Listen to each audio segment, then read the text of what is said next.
Hola, Altubers. Vamos a hablar de cómics, vamos a hablar de los superhéroes estadounidenses, vamos a dar un repaso a las series que están publicando en estos años 20 del siglo XXI y nos preguntamos qué imagen va a quedar de estos años de la producción de cómics para el futuro, porque tenemos una idea bastante clara de lo que ha significado el pasado. Si lo dividimos por décadas incluso, tenemos una imagen clara de cada una de ellas, vamos a hacerlo.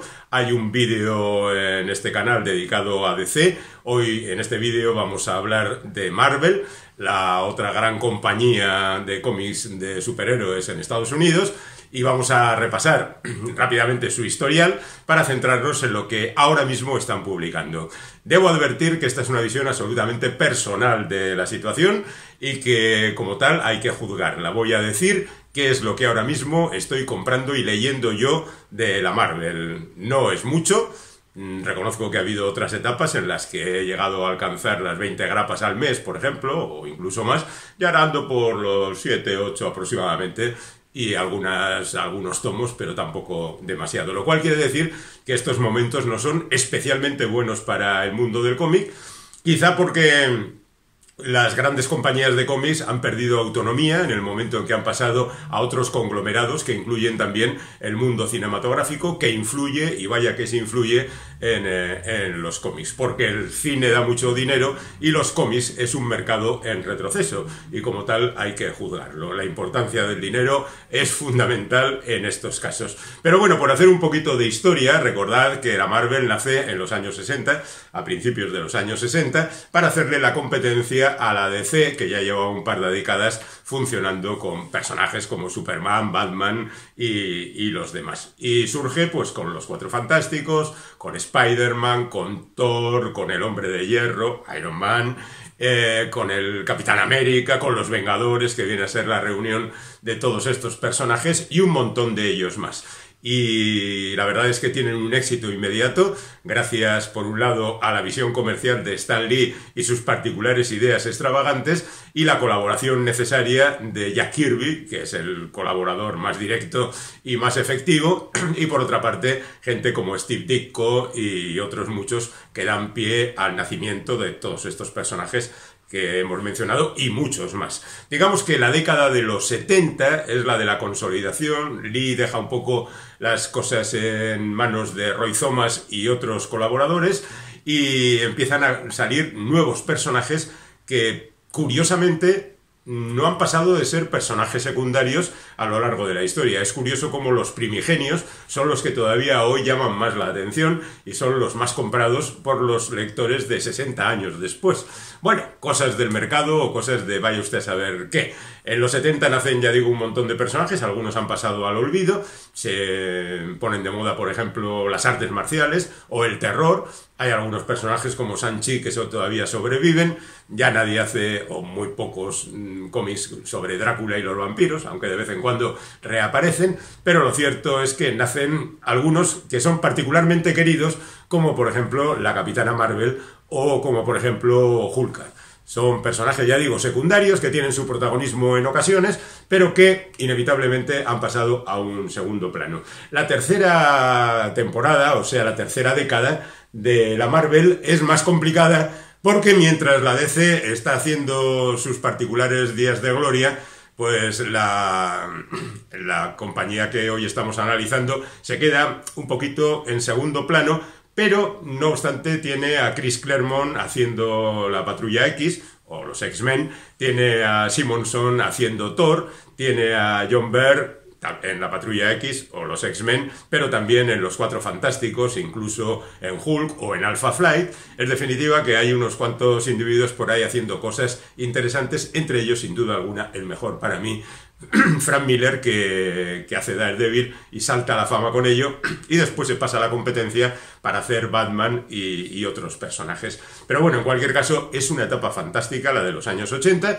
que acaba en los años 90 y en aquel desastre que supuso fundamentalmente para la Marvel esa década, que tiene como mayor emblema y como mayor insulto aquello de Heroes Reborn, que la compañía cedió a otros creadores que por aquel entonces se llevaba mucho, gente que creaba personajes con mucho pecho y con unas armas así como muy aparatosas, y que era todo ruido y furia y pues interesaba poco. Luego dio eso pie al nacimiento de Image, y esa sería otra historia para contar en otro momento, la evolución de Image a lo largo de todos estos años. Pero bueno, en cualquier caso, los años 90 no fueron buenos para Marvel, y el resto, ya el siglo XXI, pues es la fase de recuperación dentro de un orden de lo que va a significar la llegada a los momentos actuales.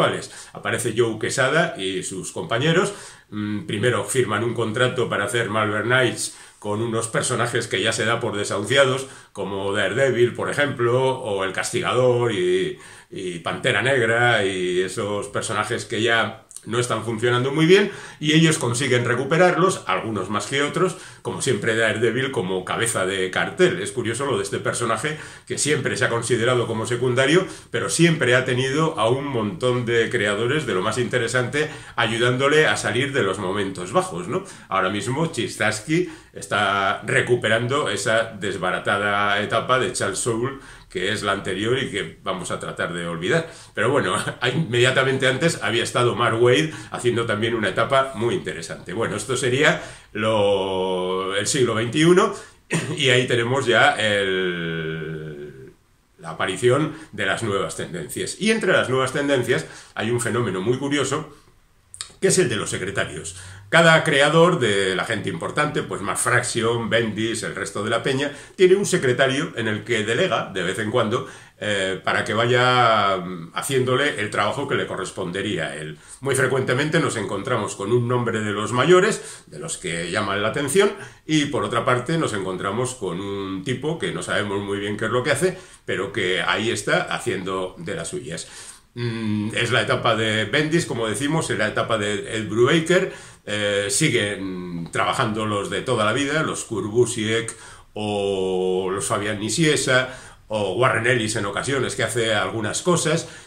Peter David también hace sus apariciones, aunque ya está en un momento de baja, pero poco a poco los secretarios se van apoderando de las series. Y eso es muy malo, porque la mayor parte de estos secretarios no son nada buenos como guionistas. Se limitan a manejar una vez más, darle vueltas a lo que todos conocen razonablemente bien, no tanto como Roy Thomas, por ejemplo, que en su momento dominaba absolutamente a todos los personajes de la compañía, pero se limitan a traer de nuevo a los viejos enemigos, repetir las historias y aburrirnos un poquito. Bien, esto es el recorrido rápido y superficial por la historia de la Marvel. Nosotros ahora vamos a deciros qué es lo que compramos y qué es lo que leemos de lo que se está publicando ahora mismo. Quiero deciros en primer lugar que la mayor parte de las figuras de la Marvel no están ahora mismo entre mis favoritos. Por una parte, Spider-Man nunca ha sido un personaje, quizá porque no era adolescente. Yo ya, cuando empezaron sus aventuras y no existió esa identificación, nunca ha sido Spider-Man de mis personajes. Tengo algunos momentos más o menos históricos, con algunos autores destacados, pero digamos que no lo sigo habitualmente.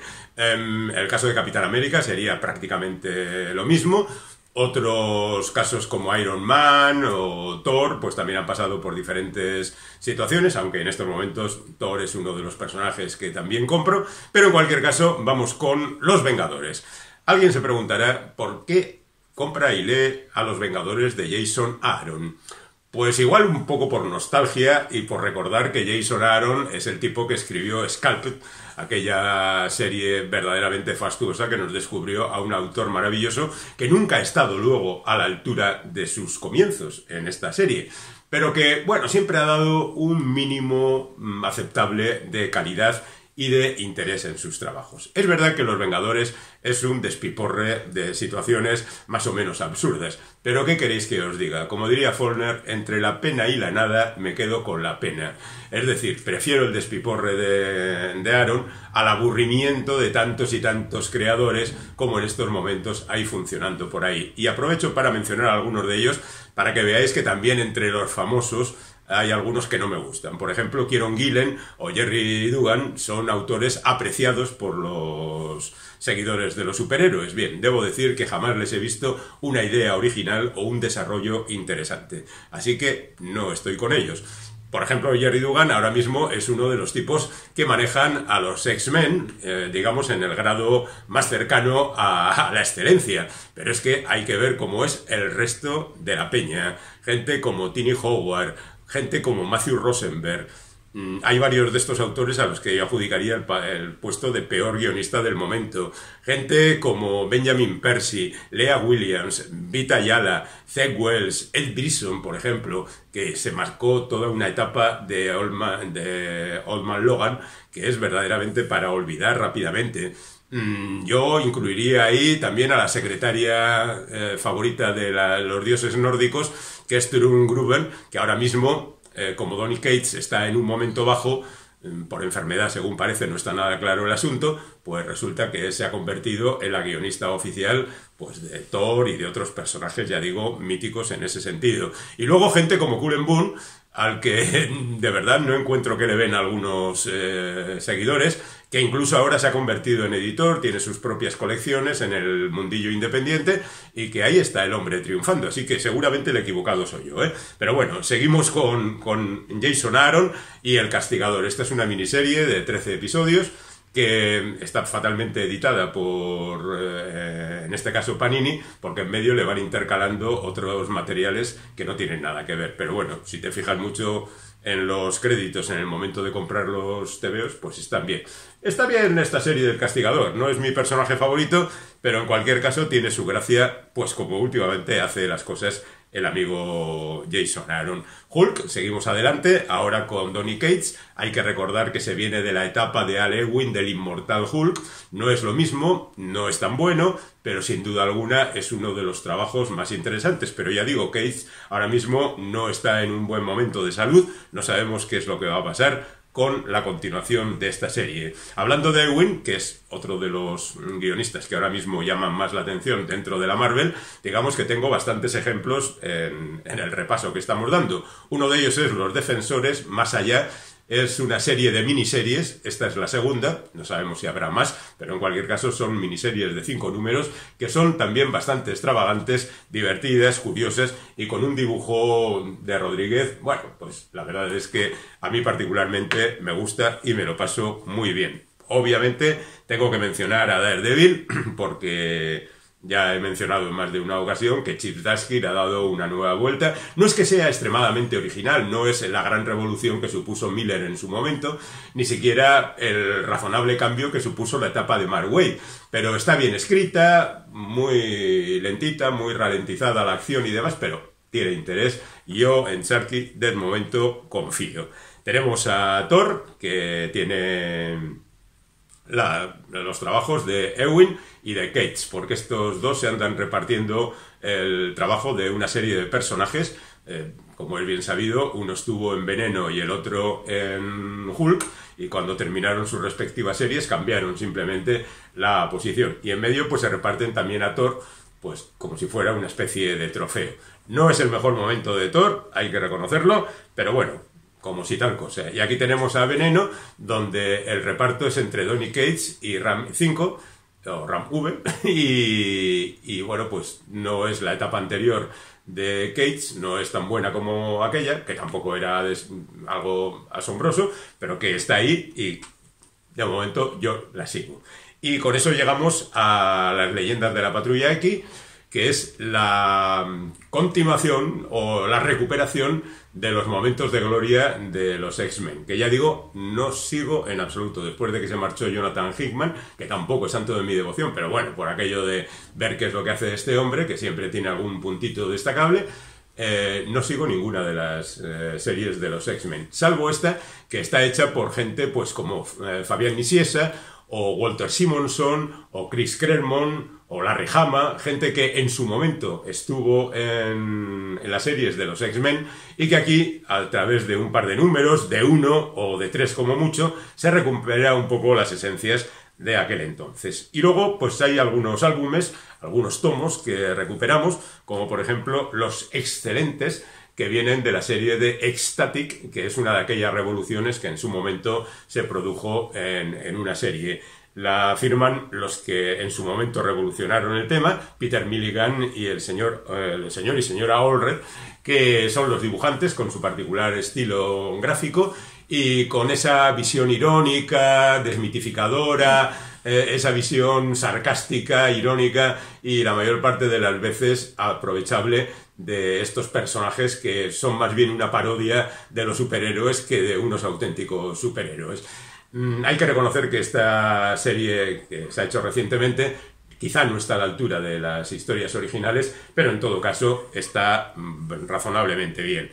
Y luego también, por recuperar a otro viejo maestro, nunca mejor dicho, lo de maestro, Peter David, que hizo estas historias en compañía de George Pérez al principio, en la miniserie Futuro Imperfecto, y quedó para la historia Maestro, que es una especie de Hulk viejo, dictatorial, un tipo bruto, y bueno, Hulk ha sido siempre bruto, pero digamos que un tipo despreciable en sus manejos políticos y sociales, y que vuelve de vez en cuando a la actualidad, gracias en ocasiones a la aparición del propio Peter David. Bueno, pues esto digamos que es el resumen de lo que ahora mismo leo de la Marvel y de sus personajes. Si os ha servido como referencia, estupendo. Si vosotros tenéis ideas diferentes a las nuestras, pues aquí tenéis una sección de comentarios donde pueden reflejarse absolutamente todas las tendencias y todas las opiniones. Las discutimos, las comentamos y de todo ello saldrán cosas buenas. Así que esta es la actualidad, ya veremos cómo sigue la Marvel. En cualquier caso, ¿cómo va a ser recordada la década de los 20 del siglo XXI?